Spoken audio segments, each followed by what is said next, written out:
Welcome to Uriah Heep, the Magician's Podcast.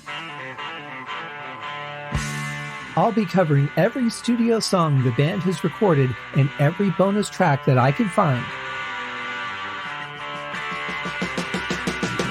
Each week we'll go over a new song from the beginning to where they are currently, and as they keep adding albums, I'll keep adding shows. Let the deep dive party begin. In the magic garden, some were singing, some were dancing. Hello, ladies and gentlemen, and welcome to Uriah Heep, the Magician's Podcast. This is a fan-based podcast, if you didn't already know, and it is endorsed by Uriah Heep, which is pretty sweet. Now, we have a couple of house cleaning things to get to before we get to today's song, which is one of my all-time favorites, July Morning. I know it's one of Paul Newton's favorites, too. We talked about that when I interviewed him on my other show, the Haskincast podcast, and he and I talked a little bit about this song. We'll get into that in a moment. But first, I want to clear up something. There is a band, I don't know if I'm pronouncing this right. I'm going to guess probably not. Osibisa, whichever it is. I'm not very familiar with them. But they were the band that provided the additional percussion at the end of the song Gypsy. I have updated the website to reflect that. I think that's kind of weird because I certainly think that Iain Clarke was well competent enough to have done all that himself. But in addition to that, on this song, July Morning, and on the next song that we're going to go into, Tears in My Eyes, we have another guest. We have Manfred Mann playing the Moog synthesizer. Which, again, we're talking about Ken Hensley here. You're telling me Ken Hensley can't play a Moog synthesizer? I'm pretty sure he can, and he has done it hundreds of thousands of times. But in this case, Manfred Mann was brought in. So Paul's thoughts on it were that was a Jerry Braun thing. Jerry was the producer. He was working with all three of these bands, and most likely, I think, it was a kind of a cross-promotion thing. Hey, if you like Manfred Mann, he just played on this Uriah Heep thing. Go check it out. And then try and drag interest into Uriah Heep. And then for Uriah Heep fans, hey, Manfred Mann played keyboards on this. Let's get over to their stuff and check it out. This kind of stuff was done from time to time. People did guest here and there. But if he managed all three or was producing all three bands, then it kind of makes sense that it was a more of a cross-promotional thing than anything, because certainly there was no shortage of talent in Uriah Heep at this point. I don't think anybody could say there was. And to think that the people that you had in these chairs could not perform those parts would be absolutely insane. So I can't really find any other reason for that to happen. It just doesn't make any sense to me otherwise. So anyway, that's what was done for this album. And interesting stuff. Now, you kind of see that stuff live. I know there's a version of... I can't remember which song it is now. I think it's on Magician's Birthday. We'll get to it when we get there. But there's a concert where Ian Anderson had performed with some songs with Uriah Heep. And now that's cool, because seeing it live, that's a whole different thing. Just hearing a track into a studio, I'm not really sure that brings anything particularly special in most cases. People that really have their own style, like if Mick Box were to play as a guest on somebody else's song or somebody else's album, that would be special because Mick has such a style. Not really sure what either of these guys brought to the song that couldn't have been done by the people in the band, just their own personal flair, especially on the percussion side. Very simple stuff, just heavily layered, but certainly nothing that Iain couldn't have done. So it's always interesting, but to hear Ian Anderson play with Uriah Heep, that was pretty sweet, because thinking of songs, especially off of Magician's Birthday that we'll get to in a couple of albums here, there's some really cool stuff that fit well. Oh, I think it was Circus, maybe, from Sweet Freedom. I'll have to look. I've got it in my notes, and I've got a link to it. So whenever I get to whatever episode that is, we'll have that in the show notes. I'm pretty sure it was Circus, though. But a couple other cool things. I want to thank you guys, because we are now up to 10 ratings on iTunes and Apple Podcasts, which is really cool. Thank you very much. All 5-star, which is great. And not only that, but we have our first review. And I want to take a moment to read that and say thank you, Mateo, for your very kind words. Very nice of you to say. And I love this first part, especially because he says, I never listened to Uriah Heep before this podcast, though I knew who they are. And we've talked about this. This is a very common thing, especially within America. People know the songs and they know the band, but they don't know the band did the songs. It's sort of a disconnect between those two very important components. And so I love when people find the band, and I love when they go, oh, yeah, they did this or they did that, or I love that song, that sort of thing. So Matteo goes on to say, the host is so passionate about them and their music. What I really like most about this podcast is the band's seal of approval, and they add some commentary on the songs with the host. That is very cool, and we're hoping to get Mick back here very soon. Obviously, he's got an album to write, a family to take care of, a business to run, a band to take care of. He's a busy guy. And on top of that, he's got his videos that he does for the Uriah Heep channel. He's got Mick Mondays. He's got Ask Mick, which are up to 80 videos now, 80 questions that he's taken, including mine, which was very cool, about the song Poet's Justice, which we'll get to in the next album. And on top of that, they're working on a new album to go into the studio, still hoping for February, the last I heard. So he's a busy guy, and I'm grateful whenever he's able to stop in and give us some thoughts on these songs, and hopefully we'll be able to catch up with him at some point soon. But for now, we are here to talk about July Morning. And I want to backtrack just a little bit, because when I was dialoguing with Ken back in the mid 90s, I think it was, I was setting up a bunch of solo shows to perform. It was just going to be myself and my sequencer, and I would go and play a line on the sequencer and sing, because back then I could sing, and just do some shows at like coffee houses and stuff like that. No big stages, just real low key places. And I asked him, I said, well, is there a Uriah Heep song that you think I should do? And this was around the end of June of whatever year that was. And he said, well, I think July Morning would be good. And I thought, yeah, I love that song. And of course, I sit down to start programming it all into my sequencer. I'm like, this is way above my head where I'm at as a musician right now.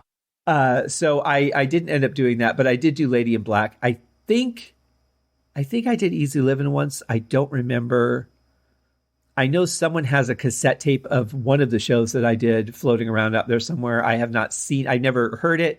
I let someone borrow it, and that was the end of that. Don't ever do that before you make a copy of anything that you do. Of course, most of the things nowadays, we capture them on the phone, right? So all you're going to do is just send a copy. So unless you delete it from your phone, you have a copy of it. But back then, when all we had to share things were cassette tapes, that's what we had. And I wasn't intelligent enough that day to make a copy of it before I gave it to them. And so I've never heard the show, what it sounds like from the audience perspective. But in any case, I think I might have done Easy Living. I know I did Lady in Black, but Ken had suggested July Morning, and it is a great song.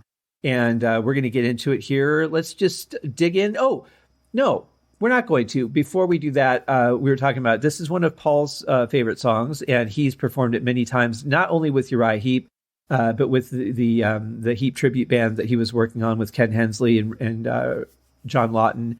And one of the things that he told me when I interviewed him, which I did not know, was that the slow section where the verse is, because the music is very mellow there, and you'll hear what the music does. But he said that part was actually inspired by Deep Purple's song Child in Time, which was inspired by a band called It's a Beautiful Day and a song called Bombay Calling, which was much more upbeat than what Deep Purple did with it. They really slowed it down, made it a ballad that turned into really an anthem of the time, because it's a bit of an anti-war song. It was played when the Berlin Wall came down. It's been played, I thought... No, I was going to say I think NASA played it when they launched something or other, but I don't think they did. I think it was just the Berlin Wall. But it's definitely become a very iconic piece of music, especially when it comes to the war and freedom and that sort of thing. But the main riff of the song just goes dun dun dun, and then John Lord plays a nice little part in between. But that's the main part. So you'll hear in July Morning where that comes up. It'll be very obvious. But I never knew that. I think that's actually pretty cool, because that would have been off of Deep Purple and Rock, which is what Deep Purple was writing when they shared a space with Uriah Heep at the Hanwell Community Center, when Uriah Heep was just turning into Uriah Heep and working on Very Heavy, Very Humble. So I don't know if they ever snuck over and heard what they were doing, or the other band was doing. Obviously, we're 2 albums later with Uriah Heep at this point. Deep Purple probably would have been getting ready to record Machine Head, or working on the material at some point. I'm not sure exactly how the timeline matches up, but somewhere around there, because we're talking 71. So yeah, Yeah, lots of great music happening in this area. Emerson, Lake and Palmer's killing it. Just, so much great music around this time, especially in the progressive rock and hard rock arenas. And July Morning is a great song. And it's funny because normally I would say July Morning, but when you're referring to the song, you get in your head how the singer sings it, right? So it's July Morning, not July Morning. I don't know. The things that get into my subconscious are well, it's a field you might not want to plow. I'll just say it that way. So let's just get right into the song as if I haven't delayed it enough. Here is July Morning.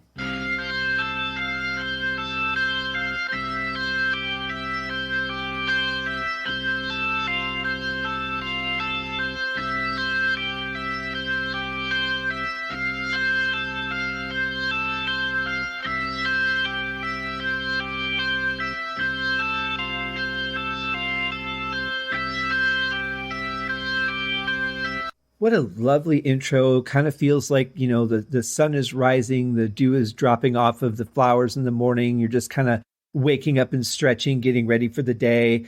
You know that something's coming, but it just is a nice, lovely intro. I love the tonality of the Hammond B3 on this one. No real distortion at this point, just a nice, gentle, let's get into the day kind of feel to it. And from here, it gets a little heavier. Spoiler alert.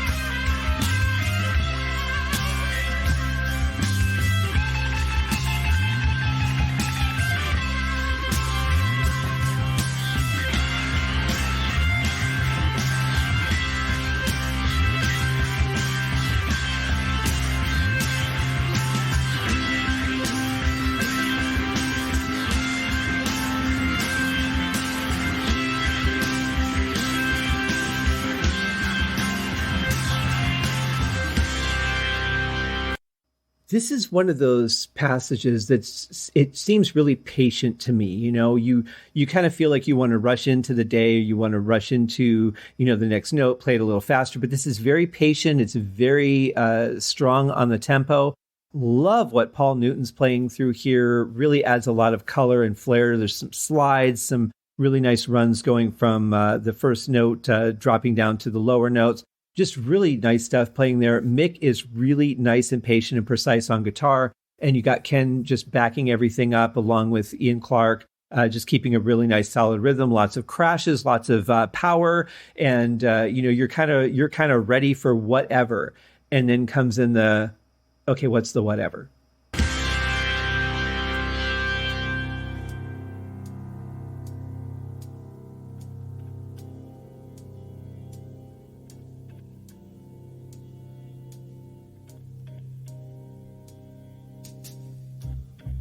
There I was on a July morning, looking for love, with the strength of a new day dawning, and the beautiful sun. At the sound of the first bird singing, I was leaving for home, with the storm and the night behind me, and a road of my own. With the day came the resolution, I'll be looking for you.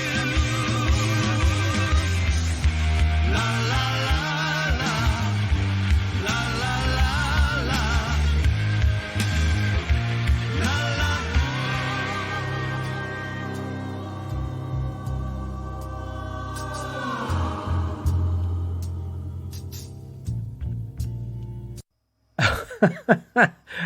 I love that part. So powerful, the way that they do the vocal swell and just bring it out and let it decay. Again, perfect use of reverb on this. Nothing too heavy. They didn't try to drown it out into a sea of audio or anything like that. It's just really right on the money for me. really love the verse, the gentleness of it. You feel like you're starting an adventure.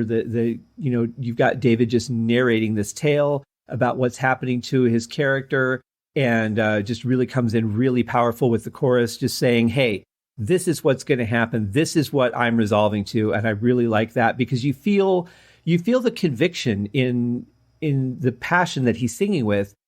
And you feel that determination within him. And I really think that this drives a good part of that song. And obviously, the musicianship here is very solid. I didn't realize until I'm hearing it just now, because it was always a bit quiet in the mix to me. But listening through this system, through these headphones, I'm hearing actually that Iain Clarke is playing bass drum along with Paul Newton during the ba-ba-ba part. And I never noticed that before. At least he was right into the section we're heading into here, into the second verse. So that's pretty interesting. Never noticed that before. But, another one of those very cool things that just comes from hearing a song that you're very familiar with in a different environment than you're used to. And I'm a big fan of that. I like the fact that I'm getting as, surprised as I can be while I'm listening to these songs again, as hopefully you guys are too.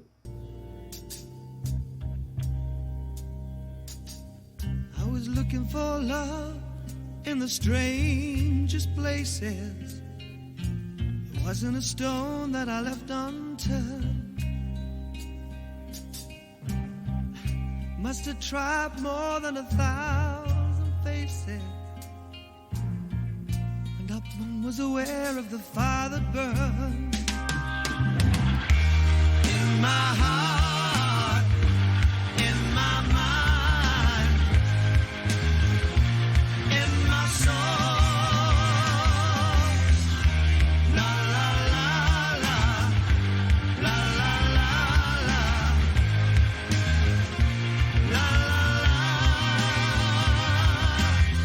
I thought I'd stop it here before we get into the next section. I want to point out that this song is 10 minutes and 33 seconds long, according to my player. We're already 3 minutes and 36 seconds in, and honestly, it just seems like we've just started. I think part of that, too, I was thinking about this yesterday. I think part of that is the fact that, most songs have, a 15 to 25 second intro before the verse comes in. They play the riff a couple times, they set the tone, they get into that first verse. But I think in this case, with Uriah Heep, a lot of their intros before the vocals even start are a minute or more.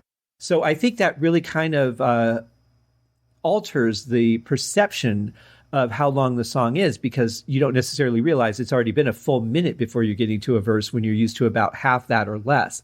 So I think that kind of helps with it. But also, the stuff they're doing is interesting and it really moves along. I haven't, up to any point that we've gotten to, felt like anything was stagnant, that it shouldn't be there. I know I have one song coming up that we're going to talk about that's a bonus track that I think is a little bit repetitive. But apart from that, in general, it's like the songs just go so fast because they're interesting. It's not like, okay, I've already heard this chorus 4 times.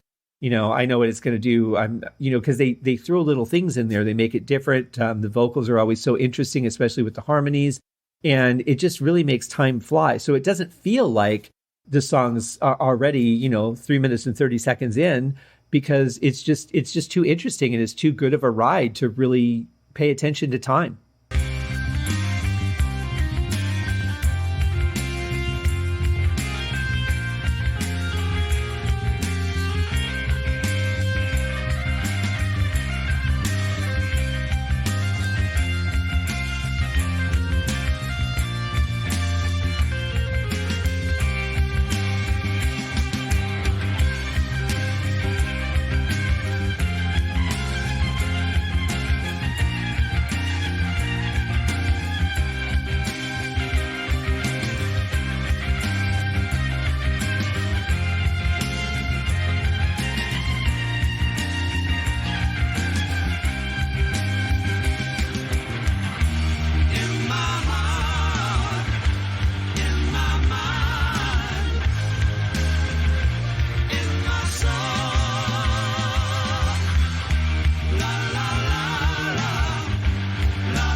What I'm going to suggest you do right now is rewind on your podcast player about a minute and a half and listen to that section again.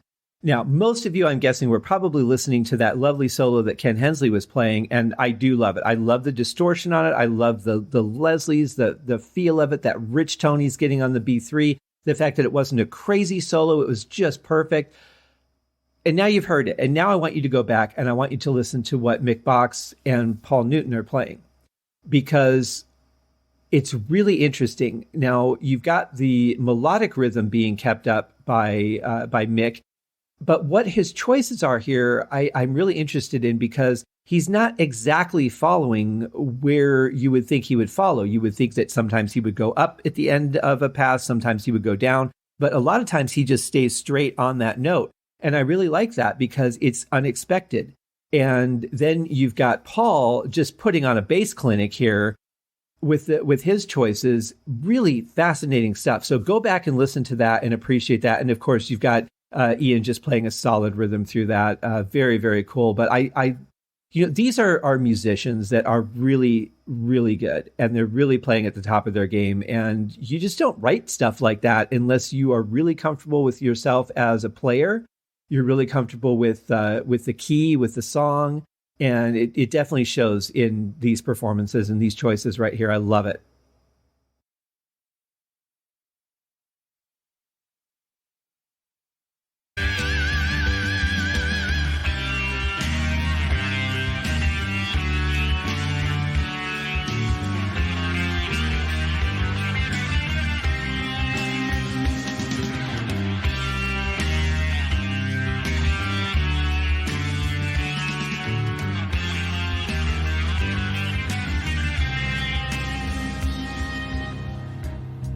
I love the way that the drums just decay down into that just gentle trail off into almost nothingness as it fades into the repeat of this next part.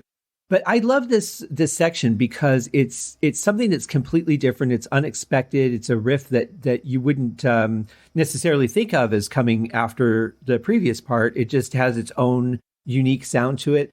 And I've always thought that it was kind of I don't know what the right word for it is. It's not like a horror theme. It's kind of ominous. It's kind of like there's trouble around the corner. I don't know exactly how to describe what I'm feeling with this, but even from the first time I heard the song, and in fact, this was the part I think that really made me pay attention to it. It just has that feel of sort of getting into danger or about to head into danger. And I couldn't even say what it was. It might be a simple key change that's going on here. I'm not sure, but I really like that part.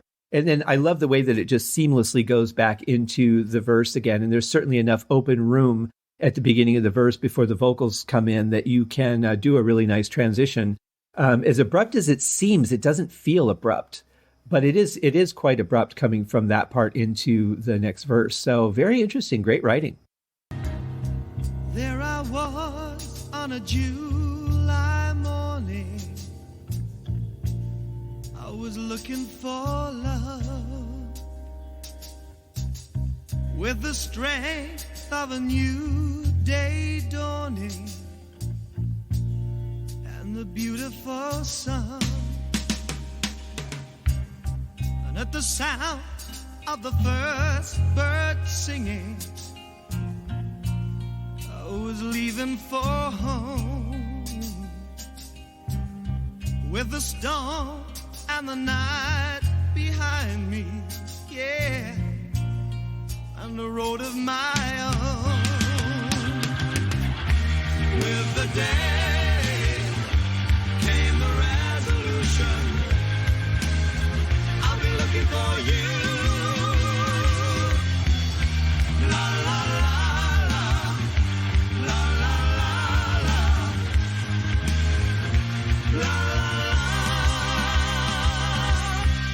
Yeah, the bass is really heavy in the mix at this part, and it really it thickens the song up, but it kind of drowns Mick out a little bit, I think.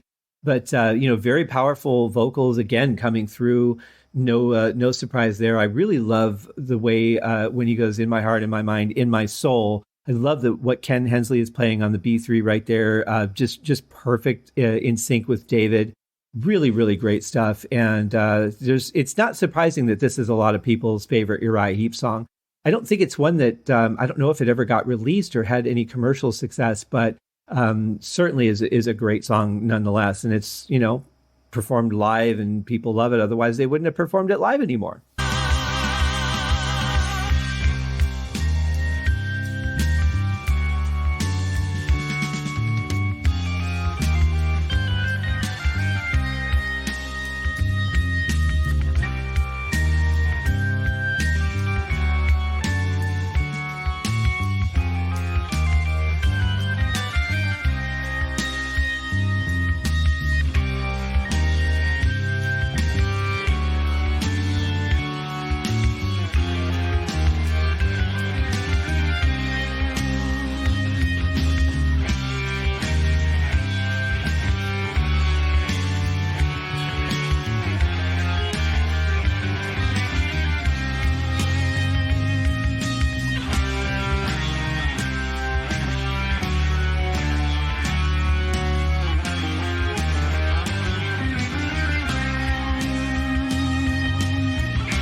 So this is a bit of a longer passage, and this is where you kind of maybe could start feeling a little bit of the length of the song, only because you expect that, between either Mick or Ken, there would have been some solos in that first part before the Moog came in. I'm guessing that's Manfred Mann playing. But there's some really cool effects that Mick is playing through there that you can hear. Ken's playing nice and solid. The bass is really, still grooving. It's really interesting. And then you've got just solid foundation from Iain Clarke on drums. But it's like they repeat it a couple of times and you're waiting, like, is somebody going to play? Is somebody going to do something? And you just kind of expect that there's going to be another track coming in, and there isn't. But it's still, I love the mood of this section. It's so powerful. And the solo, what you're hearing on the Moog is interesting. It's kind of crazy. And this is that sort of line that everybody sets, whether they realize it or not, where you decide what you like in a solo instrument. Now, I've said that one of the things I love about Mick's playing, I've said this many times, is that regardless of how fast or slow he's playing, he stays within the context of the song. And everything that he does makes sense within that context. I would say the same of Ken Hensley. However, I always thought that this solo was a little weird because it's just kind of all over the place. Like, it doesn't, it's cohesive to the song because I'm used to it. But I remember, like, the first couple times I heard the song going, wow, he is all over the place here. And it makes sense if somebody else comes in and they hear the song a couple times, they're like, okay, I'm ready. And then they throw down a solo and they're not really used to the song. They're not, they weren't there for all the writing and rehearsals of it, and they didn't grow with the song. They're just doing a session. It feels more like that. And now that I know that it wasn't Ken, that it was Manfred Mann, that actually makes a lot more sense to me. So thank you, Paul, for letting me know about that.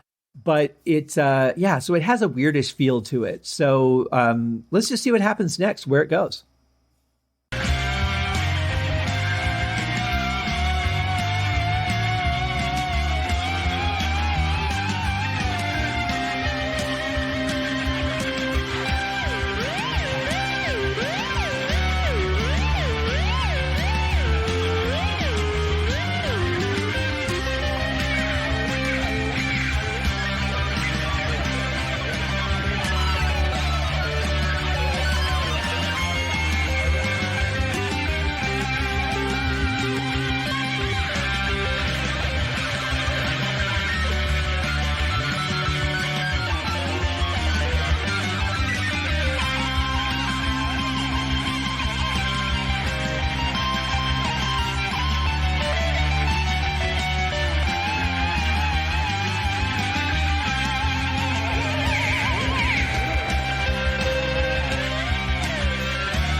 So I kind of feel like he didn't maybe even care what key the song was in. He was just going to play whatever. And sometimes you can get away with that on a synthesizer, especially if you're playing quickly because, the notes go by so fast. A lot of times they don't really sink into the melody of the song.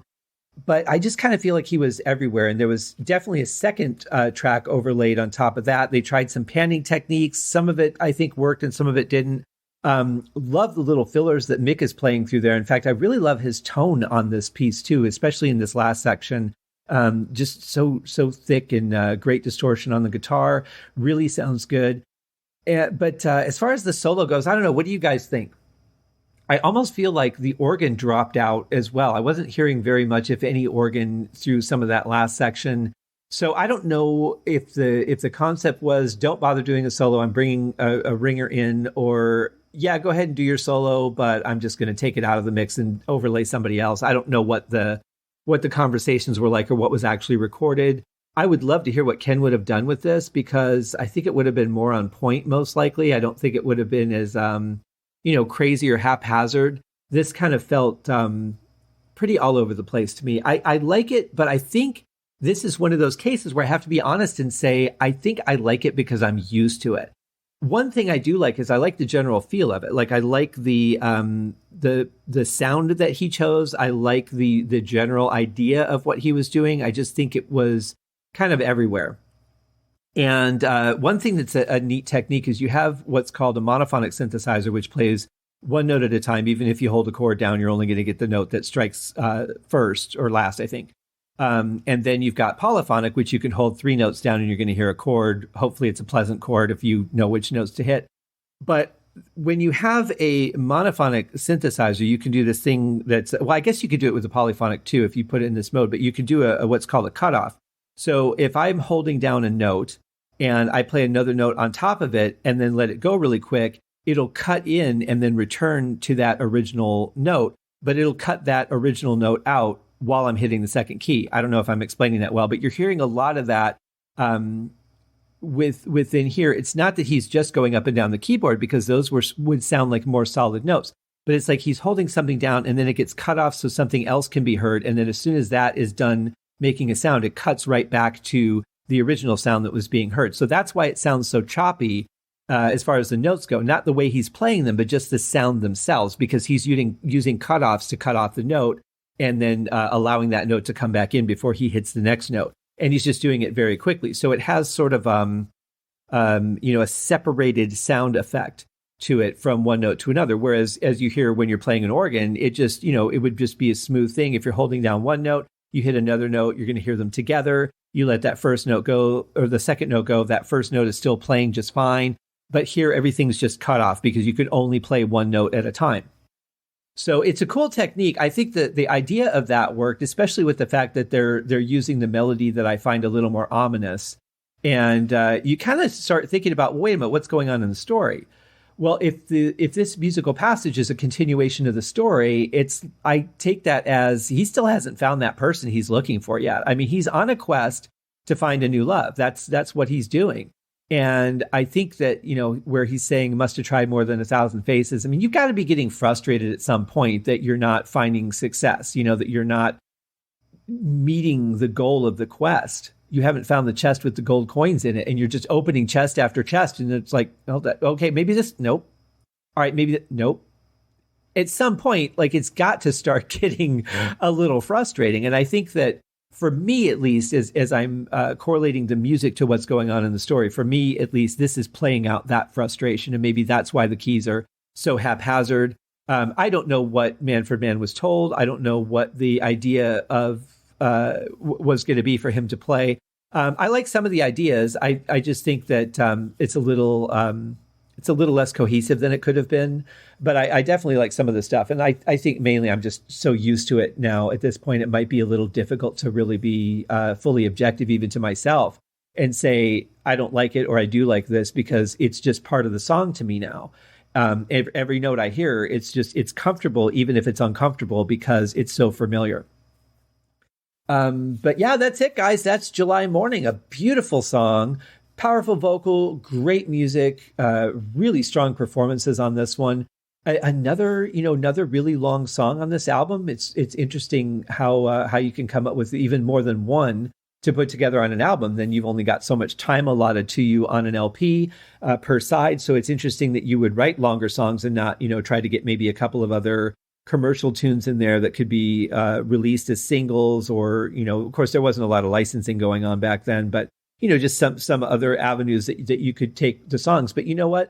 When you're writing music, you just write what comes to you. You write what you feel. And when you're working together with a band, you make those decisions of, okay, let's go from that part into this part, or let's try a different part and let's play it this long and let's repeat it this many times. And, you play a solo over it and then I'll take a solo over it. And all those decisions that get made to put a song together. And I'm interested in the fact that their producer didn't come in and say, guys, we don't need songs that are this long. We need more songs per album.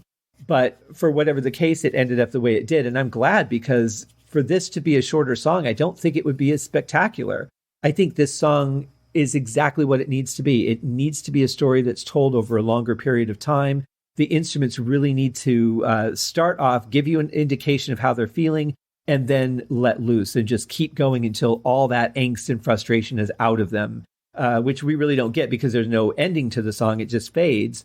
So you kind of have to wonder, like, did he ever find somebody? Is this something that he's just like so frustrated he's giving up, and now he's upset because he didn't get the girl? So, for me, the song ends with a lot of questions as far as the story itself goes. And, as I've said, I'm not big on lyrics, but this is one of those songs that I kind of can't help but to get caught up in the story, because he's so confident and so ready to take on this challenge. And then, it's like sooner or later, that's going to wear anybody down. I mean, anyone's only human. So there's only so much rejection, so much there's a difference between rejection and lack of success. So if he's trying people, he's like tried more than 1,000 faces. So, hey, what about you? No, we're not a fit. That can be rejection. That could just be not attaining that goal. But whatever the combination, either one of those is pretty miserable. And the more you try, I think it's actually a great metaphor for the music business, because so many people spend so much time and effort trying to break through the music business, or maybe actors, trying to get into a good television show or a motion picture. And, you audition over and over and over. You write music and you put it out there. You make art and you have gallery showings, whatever it is. It's kind of a great metaphor for that, because you have to weed through a lot of stuff to get to the gem. And I kind of feel like that's a similar journey to what David's character is going through here. He's weeding through all these things, and every one that you eliminate is one less. But when you're talking about a haystack of billions, 100 out of billions eliminated is not very much. You still have a pretty big hill to climb, and the longer it takes to climb that hill, the harder it is to take each step. So great metaphor. Whether it was meant to be or not, I have no idea. But very cool song. One of my favorites. I've spent a great deal of time listening to this one, and I hope that you guys have enjoyed it as much as I have. Go listen to it. But tell me what you think of the Moog part. I'd be really interested to hear your thoughts. Share those with me. You can reach us in many, many places. Of course, the website is scotthaskin.com/Uriah Heep Podcast. Just go to scotthaskin.com. Make it simple. Click the link for Uriah Heep Podcast at the top of the page. We are on Facebook at Uriah Heep Podcast, Twitter at Heep Podcast, and Instagram at Uriah Heep Podcast. And if you want to send me an email, as some of you have been doing and sharing your wonderful Uriah Heep stories with me, it is uriahheeppodcast@gmail.com. Thank you guys again for the ratings. It's beautiful to see that we're up to 10 already. And thank you, Mateo, for that wonderful review. I really appreciate it. If you guys have a moment, throw a few words up there, but if you would, at least go ahead and give it a rating. Unfortunately, you can only rate the podcast on the whole one time.